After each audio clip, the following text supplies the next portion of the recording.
Today, we celebrate the Epiphany. What is the Epiphany? Three Kings Day? Epiphany is a time of revelation. That's what it means. Jesus revealed himself to the Israelites and the Gentiles as represented by the wise men. God doesn't play favorites, but receives all whose hearts long for him. So what is the Epiphany? Well, the word means appearance or manifestation. Throughout the world, Christians celebrate it on January 6th. In the United States, we celebrate it on the Sunday after Christmas, so that more people may come and attend and celebrate. In many countries, it's referred to as Three Kings Day. In Western Christianity, we recognize Christ's manifestation to the Gentiles. The Gentiles represented when the Magi visited the child Jesus and showed how God's gift of the good news, the gospel, is for all people. In Eastern Christianity, they observed Jesus' baptism. His baptism revealed his identity to mankind. So how did this all come about? Well, in the 3rd century, the early church leaders established the Epiphany. This holiday celebrates and recognizes Christ's birth, baptism, the adoration of the Magi, and the first miracle at Cana. It wasn't until the end of the 4th century that early Christians began observing Christmas and Advent. Christmas became the time to celebrate Jesus' birth, and Advent, as you know, is the 4-week period of time before Christmas. As we can see, the Epiphany originated from the earliest church leaders and has a spiritual meaning. The church year begins when? At Advent, that's right. From then through Pentecost, Christians concentrate on the life and work of Christ. For the rest of the year, the church year focuses on the teachings of Christ and the applications to the Christian life. The ultimate purpose of the church calendar ensured that Christians covered the entire breadth and depth of the gospel in the course of a year. The 6-month period from Advent to Pentecost covers all 6 major events. What are they? Come on, you know.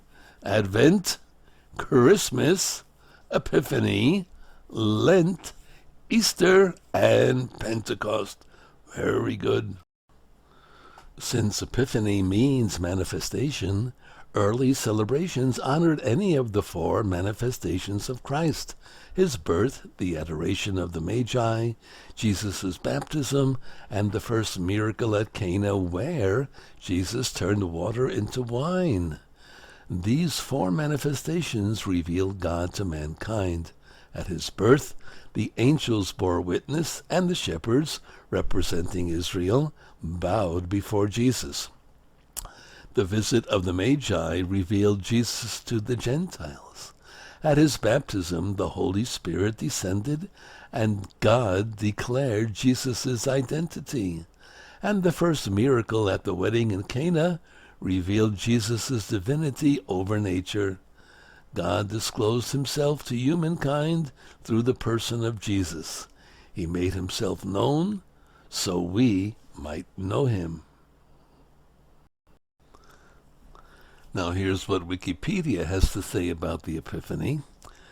Epiphany, also known as Theophany in the East, is a Christian feast day that celebrates the revelation, theophany, of God incarnate as Jesus Christ. In Western Christianity, the feast commemorates principally, but not solely, the visit of the Magi to the Christ child, and thus Jesus Christ's physical manifestation to the Gentiles. It is sometimes called Three Kings Day, and in some traditions celebrated as Little Christmas. Moreover, the Feast of the Epiphany in some denominations also initiates the liturgical season of Epiphanytide. Eastern Christians, on the other hand, commemorate the baptism of Jesus in the Jordan River, seen as his manifestation to the world as the Son of God. The traditional date for the feast is January 6. However, since 1970, The celebration is held in some countries on the Sunday after January 1st. Those Eastern churches which are still following the Julian calendar observe the feast on what, according to the internationally used Gregorian calendar, is January the 19th. In many Western Christian churches, the eve of the feast is celebrated as Twelfth Night, and the Monday after Epiphany is known as Plow Monday. Did you know that? Well, now you know. Popular Epiphany customs include Epiphany singing, chalking the door with KMB, Casper, Melchior, and Balthazar, having one's house blessed, consuming Three Kings cake, winter swimming, as well as attending church services. It is customary for Christians in many localities to remove their Christmas decorations, although those in other Christians countries historically removed them on Candlemas, the conclusion of Epiphany Tide. Did you know that? Well, good. Now you know a few more things. So have a blessed and holy Epiphany, and in your lives show Christ to others.